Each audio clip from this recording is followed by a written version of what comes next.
Buenas tardes con todos. En primer lugar, agradecer a Sofi por la invitación. Voy a tocar un tema bastante controversial, ¿no? El uso de TAVI versus cirugía en adultos jóvenes. Vamos a hablar sobre dilemas éticos y clínicos. Entonces, para más o menos, antes de presentar el tema, les voy a presentar un caso que justo hicimos hace 2 semanas, ¿no? Era un paciente de 63 años, hipertenso, diabético, que tenía estenosis aórtica severa asintomática, FEI preservada, tenía una angiotomo y un CAT previos sin lesiones significativas, QRS en 102 milisegundos y un score de riesgo bajo, 1.5%. Entonces, a este paciente se le propuso inicialmente cirugía, ¿no? Un paciente de riesgo bajo, joven, sin muchas comorbilidades, ¿no? Sin contraindicaciones para cirugía. Se le propuso cirugía y el paciente se negó, ¿no? El paciente dijo, no quiero cirugía, no quiero que me abran el pecho. Paciente bastante sintomático, con síncopes a repetición. Se discutió en el Heart Team y finalmente se optó por hacer la TAVI, ¿no? Esta es la tomografía, tenía alturas de senos mayores a 10 milímetros, como estamos viendo. Era una válvula aórtica bicúspide, como se ve en este lado. Y el implante, esta fue la gran discusión, ¿no? TAVI o cirugía en un paciente joven, ¿no? La evidencia, obviamente, como vamos a verlo hoy día, va más para cirugía, pero en ese paciente se optó por la TAVI. Hay puntos importantes que resaltar aquí, ¿no? Porque ya un paciente de 63 años que tiene probablemente una expectativa de vida mayor a 20 años o 30 años, ya se tiene que planificar el implante de la prótesis, suponiendo o pensando que en unos 8, 10 o más, o 12 años ya va a tener un deterioro o una falla de prótesis para hacer lo que ya se ha mencionado en la charla previa, una TAVI en TAVI sería en este caso, ¿no? O un explante de la válvula y cirugía, ¿no? Entonces este paciente, como vemos, el implante de la prótesis fue sin complicaciones, una válvula aórtica bicúspide, la altura de implante fue a 2 milímetros y se ve que en accesos femorales, en la inyección final, no hubo también mayor complicación. Entonces, hay algo que tenemos que tener en cuenta, como se mencionaba previamente, los pacientes mayores de 85 años llegan a tener una prevalencia entre 4 a 7% de estenosis aórtica, y los pacientes menores de 65 años varía entre 0,2, 0,3, series de estudios llegan hasta 0,8, hasta 1% de estenosis aórtica. Y lo otro importante es la gran pregunta, ¿no? ¿Cuándo yo digo que es un adulto joven, ¿no? Menos de 70 años, de 65, de 60 y 50 años, depende mucho de la literatura que uno escoja. En general, se habla de un adulto joven en menores de 65 años. Y otro tema importante es que en Estados Unidos, desde el 2013, ¿no? Cuando se hace la serie de casos, se ve que menos de 65 años, un 7% de pacientes se había sometido a una TAVI, y hasta el 2024, el año pasado, la TAVI ha alcanzado en serie registros de 40 hasta 50% en pacientes menores de 65 años, ¿no? Entonces esto genera bastante controversia. Ya en Estados Unidos se está prefiriendo, muchos pacientes por preferencia, ¿no? Propia prefieren el implante de la TAVI que la cirugía, ¿no?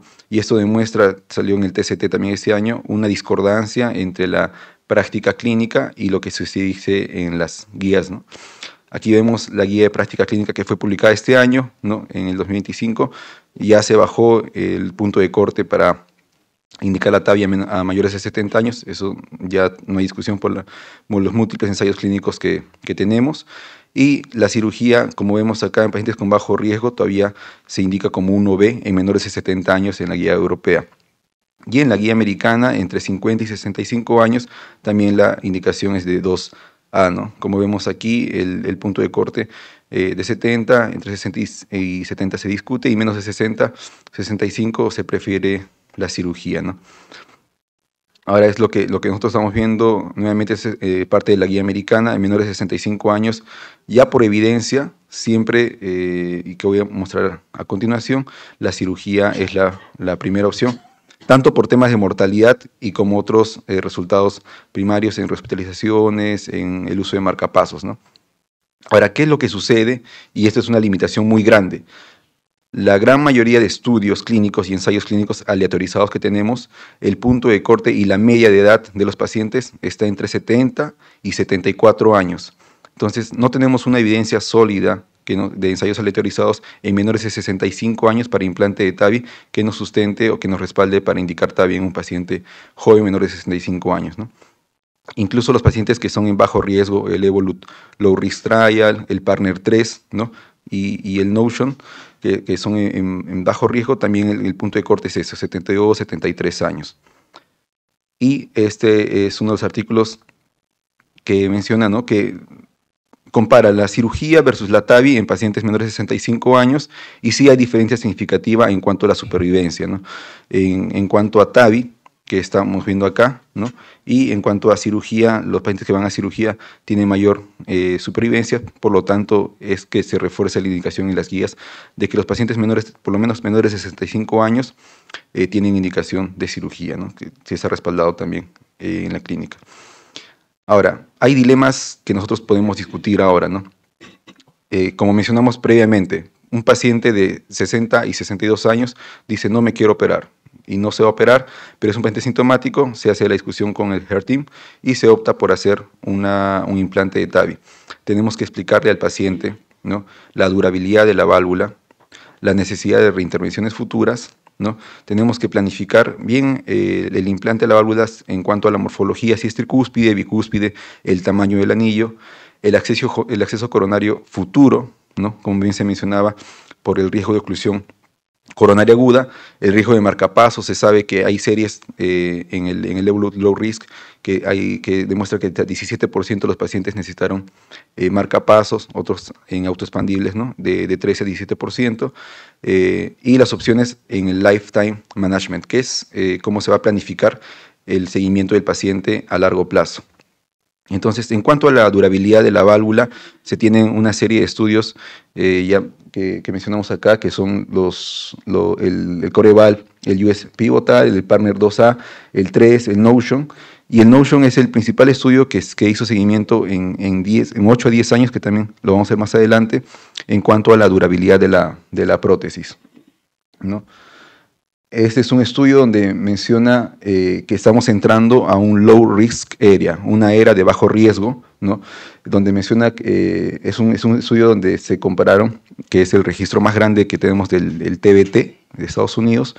Como ven al lado, se compara al lado izquierdo en pacientes menores de 65 años, es un estudio retrospectivo, 13.000 pacientes, y mayores de 65 hasta 80, más de 120.000 pacientes. Es el estudio más grande, pero no es un estudio aleatorizado, es un estudio retrospectivo, ¿no?, donde se ve que, vamos a ver más adelante, la edad media fue de 59 años, y el seguimiento a los 30 días y al año, hubo diferencia significativa en cuanto a la muerte cardíaca y todas las muertes cardiovasculares en menores de 65 años y al año también, ¿no?, en cuanto a muerte cardiovascular y a muerte cardíaca. Existe otro estudio que es el Partner 3, que también ya se publicó el año pasado, hace 2 años, el seguimiento a los 5 años, donde se evidencia o se ve que no hay diferencia significativa, ¿no?, en cuanto al endpoint primario, que es la muerte, el stroke, ¿no?, y las hospitalizaciones, que va a 22.8% para TAVI y 27.2% para cirugía, ¿no? Entonces, por eso es que en pacientes de bajo riesgo se puede usar TAVI, ¿no? En cuanto a calidad de vida y a durabilidad en los 5 años, también no hubo diferencia significativa. Y en cuanto a la falla de la bioprótesis, ¿no?, que se define como muerte o como una estenosis mayor de 40 milímetros de mercurio con gradiente de mayor de 40 o insuficiencia aórtica severa, también no hubo diferencia significativa. Y el Notion Trial, en cuanto a la durabilidad de la prótesis, esto también es en paciente de 79 años, comparó 280 pacientes en países nórdicos, ¿no? Esto fue con la prótesis balón expandible. Es importante aclarar un punto, ¿no? Hemos visto que las prótesis han ido evolucionando en el tiempo. Las prótesis que usaron el Notion Trial son las primeras prótesis de Medtronic, que fueron las CoreValve. Actualmente ya tenemos las ProPlus y las ProPlus FX, que también tienen terapia anticalcificante, ¿no? Que todavía no hay estudios que en esos pacientes de largo plazo que muestren la durabilidad de la prótesis. En cuanto al Notion, también no hubo diferencia significativa en muerte, infarto y todas las muertes cardiovasculares a largo plazo en TAVI versus cirugía. Y en cuanto a los criterios de BARC, que son la disfunción estructural de la válvula, ¿no? Sí se ve que hubo diferencia significativa en el grupo de cirugía, ¿no? Hubo mayor deterioro estructural. Sin embargo, en la falla de prótesis, también en el seguimiento de los 10 años, no hubo diferencia significativa entre cirugía versus TAVI, ¿no? Entonces existen, como vemos aquí, varios factores, ¿no? Como es el trombo, la endotelización, la inflamación, la fibrosis y la calcificación en el paciente que hacen que la prótesis se degenere, ¿no? Y pueda tener falla. Entonces, como muchos de aquí seguro ya han entrado a TAVIs, ven que la prótesis siempre viene sumergida en glutaraldehído, ¿no? Entonces, cuando uno ve el glutaraldehído, se sabe que al extraer la válvula ahí se dejan unos iones de fosfato que a largo plazo pueden aumentar el riesgo de calcificación. Para eso ya existen prótesis, tanto en la Sapien, que tiene el Resilia, y en Medtronic, y en MyVal, que es el Octacor, que ya tienen terapia anticalcificante. Entonces, hoy en día ya existen prótesis con terapia anticalcificante, sin embargo, todavía no se tienen estudios a largo plazo en esos pacientes porque recién tienen 2 o 3 años que se han incorporado en el mercado.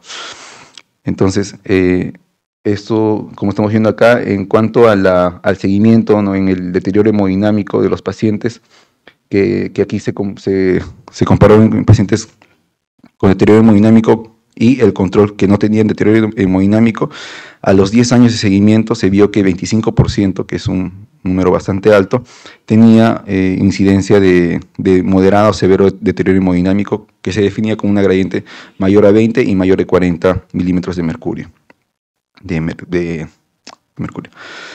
Entonces, esto ya lo mencionó el doctor Andrés en la presentación previa, son puntos importantes que nosotros tenemos que ver al momento de implantar una TAVI, porque sabemos que la prótesis se va a implantar hoy, ¿no? Y en 10 años ya tenemos que planificar qué prótesis le vamos a colocar, y hay parámetros hemodinámicos, ¿no? Hay parámetros tomográficos, donde se habla del NeoSkirt, que es la neofalda. Como sabemos, la prótesis en la TAVI no se explanta, no se retira, la prótesis se implanta y amasa los velos nativos del paciente contra la pared del anillo, y cuando se amasa, normalmente el amasamiento del velo va hacia arriba, ¿no? Pero hay ocasiones donde el velo, en vez de subir, puede prolapsar hacia el tracto de salida ventrículo izquierdo, ¿no? Entonces esas cosas se pueden evaluar en tomografía y también nos pueden ayudar para la planificación, ¿no?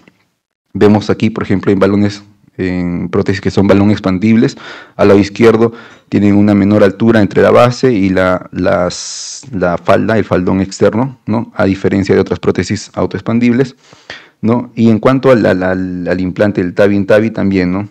Se ve como el implante en el nodo 4 versus en el nodo 6 puede alterar la función de la prótesis, ¿no? Esos son otros parámetros que también ya se mencionaron previamente, ¿no? Parámetros anatómicos y angiográficos y tomográficos que se tienen que tener en cuenta a la hora de planificar una segunda TAVI, ¿no? En cuanto a dilemas éticos, ¿no? El consentimiento informado y la incertidumbre a largo plazo, ¿no? Muchos pacientes hoy en día, ¿no? Y eso se ve con bastante frecuencia. A nosotros nos gusta implantar, obviamente, la prótesis, pero muchos pacientes ven que la prótesis solo es una punción en la pierna, va a ser mucho más rápido, no quiero que me abran el pecho, ¿no? Pero no son conscientes que realmente en unos 10 años van a tener un ingreso o más, ¿no? 10, 12 años, un reingreso para una segunda intervención, ¿no? Se tiene que ver mucho entre la elección entre si es menos invasiva o mejor durabilidad a largo plazo, la equidad y acceso en presión comercial. Eso fue uno de las justificativas en Estados Unidos del por qué las prótesis se han ido incrementando el implante en menores de 65 años. Incluso ya se ha invertido la curva, ¿no? Tenía una curva de cirugía y TAVI, y ya bueno, hace unos años se ha invertido, y en jóvenes también se viene invirtiendo eso en Estados Unidos, ¿no? Decisión para mujeres jóvenes de vida reproductiva. Y el consentimiento importante es importante, ¿no? Si nosotros vamos a implantar a un paciente menor de 65 años, lo podemos hacer, pero también es importante explicarle, uno, aceptar la técnica, no solo es aceptar la técnica, sino que va a tener un seguimiento a largo plazo, que pueda tener un deterioro, una falla de la prótesis y un tabi-tabi, ¿no? Debe priorizarse entre la durabilidad y la recuperación inmediata de la tabi, ¿no? Ahí se ve, bueno, eso es más temas éticos, ¿no? Que se me pidió la autonomía del paciente en cuanto yo digo no me quiero hacer ningún tipo de intervención quirúrgica o percutánea versus el paternalismo que nosotros le decimos, ¿no? Esto fue publicado también este año. En cuanto a la novedad tecnológica, que se pone entre comillas, novedad tecnológica, en Estados Unidos muchos pacientes prefieren el implante de la TAVI, ¿no? Y eso demuestra nuevamente la discordancia entre lo que dice la parte clínica, la parte de evidencia, versus lo que se ve en la práctica clínica. Bueno, la responsabilidad generacional en cuanto a las mujeres en edad reproductiva también, ¿no? Ese es un tema más ético y un poco de controversia, pero tiene que conversarse bien si requiere anticoagulación o prefiere una bioprótesis, ¿no? Siempre es importante que toda toma de decisiones en cuanto a adulto joven, ¿no? Estamos hablando de adulto joven, tiene que ser junto con un HER team, ¿no? Eso también ya se mencionó. El cardiólogo, el cirujano, el intervencionista, imágenes, anestesiólogo y cirugía, ¿no? Este es un pequeño esquema, ¿no? de cómo más o menos abordaríamos un paciente menores de 65 años que tiene estenosis aórtica severa y si tiene anatomía desfavorable para TAVI, obviamente va para cirugía, ¿no? Y si tiene anatomía favorable todos tienen anatomía para TAVI, ¿no? Siempre hacer una discusión aparte del HER team, con el paciente, ¿no? Mensajes para casa. Lamentablemente, no sé si hay cirujanos aquí, pero la evidencia, ¿no? Siempre respalda a menores de 65 años la cirugía, ¿no? La TAVI es una opción también, aunque todavía es una incógnita en cuanto a la durabilidad. La anatomía y el acceso coronario también tienen que tomarse en cuenta al momento de hacer el implante, ¿no? Y debe considerarse todas posibles reintervenciones en futuro, ¿no? Si es que hay un valve-in-valve, un explante de la prótesis, siempre compartida por el HER team, y también siempre hablar los riesgos éticos, ¿no? Muchas gracias. Es otro tema, ven ustedes, son temas bastante interesantes. En realidad el PARNE 3 tenía menos de, ¿no? Menos de 50% de los pacientes menos de 65 años. Entonces, en realidad se estaba indicando más ahí. Ahora, una pregunta. Si viendo a futuro, entre una válvula balón expandible y una autoexpandible, viendo a futuro, viendo que debería quedar bien también con una buena performance en la válvula, a un joven, 50 años, nosotros hemos tenido acá un caso de 42 años, pero a un joven le decides, el tipo de válvula te ayudaría a ti elegir un tipo de válvula solo por ser joven en relación al futuro del paciente, sobre todo el riesgo coronario. Muy buena pregunta, doctor. En realidad sí, ¿no? Y eso justo es algo que seguro algunos van a cuestionarse. Lo que está indicado en la literatura y en cuanto a un planificación posterior, la válvula que se sugiere utilizar por el menor riesgo de oclusión coronaria, por una futura intervención, es la balón expandible, ¿no? Es la primera opción, ¿no? Totalmente de acuerdo. ¿Tú, Andrés? Igual. Sí, la válvula balón expandible es la que tiene menos riesgo de oclusión coronaria o mayor accesibilidad para las coronarias. Y si el paciente, pongámonos en el otro escenario, requiere después de una primera TAVI una cirugía, también es más fácil explantarla. Explantarla, sí. Son puntos nuevos, estos son puntos nuevos, porque la tasa de desplante de un TAVI, la mortalidad es 17%, entonces una válvula más pequeña, más en el anillo, es más fácil de retirarla. Excelente presentación, Giancarlo Maita, médico cardiólogo intervencionista del Hospital Almenara y Hospital Loaiza.